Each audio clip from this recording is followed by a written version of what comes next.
तो हर साल जब भी कोई फुटबॉल क्लब कोई लीग जीतता है, तो जब हम पीछे मुड़ के देखते हैं as fans, as neutral audience, तो हमें कुछ मोमेंट्स मिलते हैं that turn out to be the title deciding moments for that team. अगर हम पास में जाके देखें तो that Gundogan goal against Aston Villa, that Aguero goal for Manchester City, that Ortega save against Son Heung min recently. So these are the moments that can decide, if a team wins or loses the league. And कल वो moment आया for Arsenal, for David Raya. And भाई what a save, भाई that was the most important save of the season, that was the biggest save of the season. क्योंकि scenario ऐसा बन रहा था कि आर्सेनल वर जैसा खेल रही थी, आर्सेनल लग नहीं रहा था कि कहीं से गोल आ रहा है, and West Ham was going for it. West Ham was fighting for the relegation. क्योंकि कल का जो मैच था West Ham versus Arsenal, this match was so huge. कल था एल क्लासिको भी था कल, लेकिन this match was more hype than El Clasico, and that deserve to be. क्योंकि भाई West Ham was fighting for their lives and Arsenal was fighting for the title which they have been waiting for 22 years. पिछले 3 साल से second आ रहे हैं. And West Ham, for the stature of the club they are, being relegated उनके लिए बहुत damage करेगा. And West Ham versus Tottenham, जो कि कल तो टॉटनहम के फैंस भी आर्सेनल को सपोर्ट कर रहे थे. आई थिंक पहली बार उन्होंने गोल भी सेलिब्रेट किया होगा आर्सेनल के लिए. एंड भाई व्हाट अ मैच, व्हाट मतलब लास्ट के 15 मिनट ड्रामा, इतनी controversy. And as an Arsenal fan भाई, मतलब मैं मर के वापस जिंदा हो गया. ऐसा हो गया था कि मतलब इतना हाइज एंड लोज. एंड भाई वो राया का सेव आता है at the 78th minute, in which the West Ham players pledge a 1-2 and goes on a 1v1. मतलब जो 6 यार्ड बॉक्स होता है उसके अंदर प्लेयर था एंड उसके अंदर 1v1 था. एंड भाई मेरा दिल मुंह में, हर आर्सेनल फैन का दिल मुंह में, बिकॉज इट लुक लाइक कि भाई अब तो गोल ही है. And the Raya, bhai, bhai, love you, bhai. And that outstretched leg at the right time, and what a save. And उसके 4 मिनट बाद Arteta, what brilliant substitutions. I think कल Arteta का थोड़े tactically he got it wrong. ठीक है, 20 minute के बाद जब बेन वाइट थोड़ा इंजर्ड हो गया था, तो हमारे पास कोई बैकअप था नहीं. राइट बैक मॉस्केरा था, जो कि एक डिफेंसिवली मतलब बेटर अटैकिंग वाइज नहीं है. तो कल I think Arteta got his substitutions wrong, क्योंकि जब बेन वाइट इंजर्ड हुआ तो he moved Rice into the right back position and Zubimendi को मिडफील्ड में डाला, जो कि later he had to change because he realise कि उसने गलत सब्स्टिट्यूशन किया है. क्योंकि राइस भाई मिडफील्ड में इतना इन्फ्लुएंशियल है, अगर तुम उसको राइट बैक में डालोगे तो he couldn't really got into the game. और उसके बाद हमने देखा कि बेन वाइट के जाते ही, ये चेंज होते ही वेस्ट हैम पूरा गेम में आ गई. और स्टार्टिंग में जो आर्सेनल ने इतने चांसेस बनाए थे, उसके बाद कोई चांस नहीं बन रहा था. हाफ टाइम तक स्कोर 0-0 था. एंड इट फेल्ट लाइक कि एक और सा बहुत ही केजी सा गेम, बहुत ही नर्वी सा गेम जाने वाला है आर्सेनल के लिए. क्योंकि हम साका तक, जो हमारा मेन प्लेयर है, उस तक हम बॉल नहीं बचा पा रहे थे. Waste Ham was playing like an away team. Of course Arsenal was having the position, लेकिन उतना वो खोल नहीं पा रहे थे, क्योंकि वेस्ट हैम पूरा का पूरा डिफेंसिवली सॉलिड हो रहे थे. And after that Raya save, Arteta made 3 huge substitutions. And that is where Arsenal की जो स्क्वाड डेप्थ की हम बात करते हैं, that comes into play. Odegaard आता है बेंच से, हावर्ट्स आता है बेंच से, ज़ुबिमेंदी हटाता है क्योंकि हमारा डिफेंसिवली हमारा कुछ काम नहीं था उतना. And Madueke comes on for Saka because Saka was not having a good game. And भाई ओडेगार्ड जितने लोग ओडेगार्ड को क्रिटिसाइज करते हैं, बोलते हैं कि भाई व्हाट अ शिट प्लेयर है ना, जो भी, कल तुम्हें दिख गया होगा कि भाई what a player he is the type of player which can कल जैसा मैच जा रहा था, इतना बहुत ही फास्ट पेस्ड बास्केटबॉल वाला गेम जा रहा था. And when Odegaard came upon, he brought a calmness to the team. He brought control.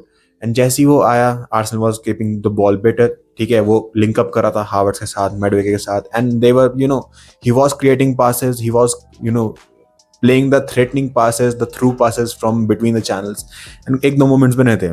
लेकिन भाई ओडेगार्ड बॉल आती है, he plays a 1-2 with Rice का बहुत बढ़िया पास, स्लोज डाउन, सारे प्लेयर्स अपनी तरफ खींचता है and plays the perfect pass for Leandro Trossard. And थोड़ा सा डिफ्लेक्ट होता है, and Trossard again the most clutch player for Arsenal football club in the past कुछ years, and he comes up with another huge moment. And जब हम पीछे मुड़ के देखेंगे, जब आर्सेनल प्रीमियर लीग जीतेगी, which is most probably done, we are 95% there surely भाई, क्योंकि अब हमारे जो बचे मैच है, they are against Burnley, a team which has been relegated है ना. They have been shit all this season, and हमारा होम भी है, तो we are not losing that, we are winning that. And against Crystal Palace, जो कि conference league के final में है, and they will be playing there be team. तो it is in our hands and we are in the Champions League final too. तो भाई what a time to be an Arsenal fan. Match की मैं बात करूँ, starting में Arsenal ने बहुत सारे चांसेस बनाए कॉर्नर से, एक बार दो तीन बार पोस्ट लगा ट्रॉसार्ड का हेडर, ठीक है, सलीबा के पास एक चांस था लेकिन डिफेंडिंग अच्छी करी वेस्ट हैम ने. Arsenal was really good at the starting of 2025 games. Ben White जैसे ही आया, मैंने बताया, पूरा मोमेंटम शिफ्ट हुआ. West Ham was creating chances and Raya had to save a shot from a powerful header from the striker, उसको save करना पड़ा. एंड उसके बाद वेस्ट हैम ने ज़्यादा चांसेस बनाए नहीं, 52 को एक बार शॉट्स आ रहे थे एंड लास्ट के मोमेंट्स में आर्सेनल को डिफेंडिंग करनी पड़ रही थी. गैब्रियल का एक बहुत बढ़िया block and the most talked moment of this game will be that West Ham ruled out goal. बहुत ही ज़्यादा कंट्रोवर्सी होगी इसके बारे में, क्योंकि that call, that VAR call could have decided the Premier League title or the team which will get relegated. That was a huge call and people will argue, भाई अगर तुम देख रहे हो तो अपना टेक भी बताना मुझे कि तुम्हारे हिसाब से क्या वो गोल था नहीं था. देखो, इट वॉज क्लियरली, अगर तुमने फुटबॉल खेला है, तुमने देखा है, तो it is clearly a foul. ठीक है, कीपर पे तुम ऐसे नहीं जा सकते. Keeper is the most protected player at their these. अगर तुम हल्का सा भी टच करते हो, नो मैटर वो सॉफ्ट टच है, बहुत ही एक हल्का सा टच है या जैसा भी है, कीपर को हमेशा एडवांटेज मिलेगा. लेकिन प्रीमियर लीग का एक गेम जाए और हम रेफरिंग डिसीजन पे बात ना करें, ऐसा तो हो नहीं सकता है ना. वापस से वही चीज़ है भाई, कंट्रोवर्शियल. रेफरी किसी भी दिन ये दे सकता था, नहीं दे सकता था, उसका मन है. लेकिन I think it is the right call. I think referee did a good job. He had the guts to change his decision, है ना. वीआर पे कॉल जाती है, 10 मिनट का लंबा चेक चलता है, वीआर वाले चेक करता है, फिर रेफरी जाके चेक करता है and he rules out the goal clearly. क्योंकि भाई राया के जब होने से पहले उसकी जर्सी भी पुल हो रही थी पीछे से and he was holding on to his hand. भाई पूरा उसके गर्दन में हाथ था एंड 2 सेकंड ले 3 सेकंड ले ही couldn't let go and it was clearly showing in the picture. And this decision is very weird, क्योंकि देखो, अगर फुटबॉलिंग पर्सपेक्टिव से बात करो, anywhere in the world that foul will be given. लेकिन हमने देखे हैं एज ए फाउल, जैसे लोग बोल रहे हैं कि आर्सेनल ऐसा ही, तो मतलब ऑपोजिशन के बॉक्स में आर्सेनल ऐसा ही तो करती है. हाँ, इट कैन बी ट्रू, लेकिन इतना भी नहीं करती. जो भी कुछ गोल्स आए हैं वो सॉफ्ट सॉफ्ट, थोड़े सॉफ्ट टचेस से ही आए हैं. एंड भाई वही है ना, रेफरिंग कंसिस्टेंसी नहीं हुई है. यही डिसीजन पहले कुछ मैचेस से डिसीजंस रेफरी नहीं दे रहे थे, ये फाउल गोल दे रहे थे, ये वाला फाउल, लेकिन पिछले कल नहीं दिया.